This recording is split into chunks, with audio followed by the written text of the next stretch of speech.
Hello बच्चों, चलिए प्रश्न को पढ़ते हैं। बताइए निम्नलिखित कथनों में से कौन सा सत्य है एवं कौन सा असत्य है। हमें कथन दिया गया है, यदि x माइनस 1/x की घात 2 और पूरे की घातांक कितनी है 2n के प्रसार में एक से स्वतंत्र पद है, अर्थात इसके जब प्रसार करेंगे तो उसमें आपको एक से स्वतंत्र पद मिलेगा, तो n संख्या 2 का एक गुणज होगा। तो इस स्थिति में हम ये कहना है कि n जो है वो संख्या 2 का गुणज होगा या फिर नहीं होगा, इस बात को हमें बताना है।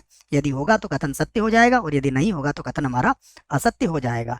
प्रश्न को हल करेंगे, परंतु उसके पहले मुख्य अवधारणा लिखेंगे। तो लिख लेते हैं प्रश्न के लिए मुख्य अवधारणा। मुख्य अवधारणा में देखिए, हम द्विपद प्रसार का व्यापक पद लिखने वाले हैं। तो सबसे पहले मैं लिख देता हूं, हम बात करेंगे a प्लस बी की घात n के प्रसार की। तो के प्रसार में के प्रसार में व्यापक पद क्या होता है वो देखिए, व्यापक पद। इसके प्रसार में जो व्यापक पद होता है उसे हम लिखते हैं टी आर प्लस 1 बराबर एन सी आर ए की घात एन माइनस आर बी की घात आर, ये होता है इसका व्यापक पद। इसी की मदद से हम इसको हल करेंगे। तो अब हम इस प्रश्न को यहां से हल करते हैं। हमें क्या दिया गया है, x माइनस 1/x की घात 2 और पूरे की घात कितनी है 2n के प्रसार का के प्रसार का व्यापक पद हम लिखेंगे। के प्रसार का व्यापक पद, देखिए इसके प्रसार का व्यापक पद क्या होगा, ये होगा टी आर प्लस 1 बराबर 2n सी आर। एक्स की घातांक कितना होगा 2n माइनस आर और माइनस 1/x की घात 2 पूरे की घात क्या होगा, ये हो जाएगा r।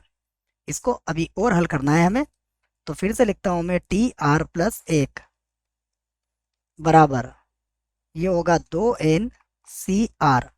यहाँ पर अगर देखें तो x की घात 2n माइनस आर है और यहाँ x की घात 2r बटे में रहेगी, तो ये हो जाएगा x की घातांक 2n और माइनस का कितना हो जाएगा 3r हो जाएगा और माइनस 1 की घात r भी हमें यहाँ पर मिल जाएगा। तो माइनस 1 की घात r माइनस और बटे में x की घात 2r थी तो वो घट गई है, तो माइनस का 3r हो गई है।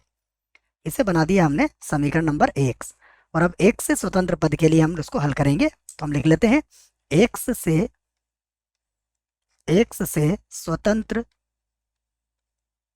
x से स्वतंत्र पद के लिए, स्वतंत्र पद के लिए x से यदि हमें स्वतंत्र पद चाहिए तो x से स्वतंत्र पद के लिए x की घात जो गुणांक होता है, सॉरी x की जो घात होती है बच्चों वो 0 के बराबर होती है। गुणांक के लिए x की घातांक किसके बराबर होगी, 0 के बराबर होगी। तो हम x की घातांक को 0 के बराबर कर लेते हैं। कितनी है x की घातांक, देखिए यह है 2n माइनस 3r, तो इसको लिख लेता हूं मैं, यह है 2n माइनस का 3r बराबर कितना होगा 0। ठीक है, तो यहां से देखो 2n बराबर कितना आ जाएगा, बराबर आ जाएगा 3r। तो यहां से हम 2 को बटे में ले आते हैं, लिख लेते हैं इसको, या फिर 3 को बटे में ले आओ तो r बराबर लिख देता हूं मैं। तो देखो r बराबर कितना हो जाएगा 2/3 और यहाँ पर कितना आ जाएगा n आ जाएगा। इसे बनाते हैं हम समीकरण 2।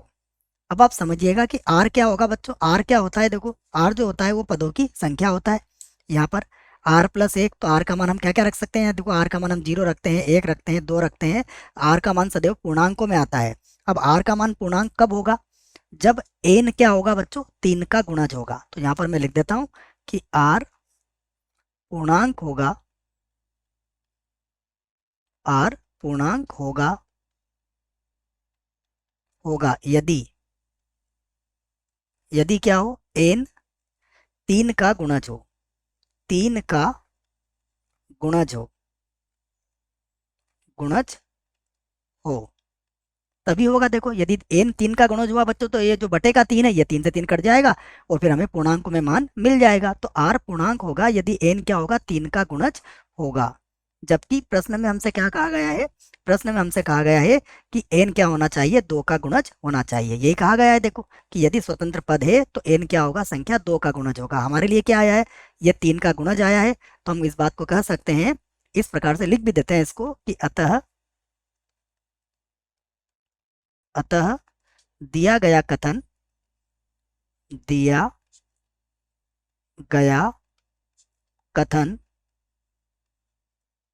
क्या है, असत्य है।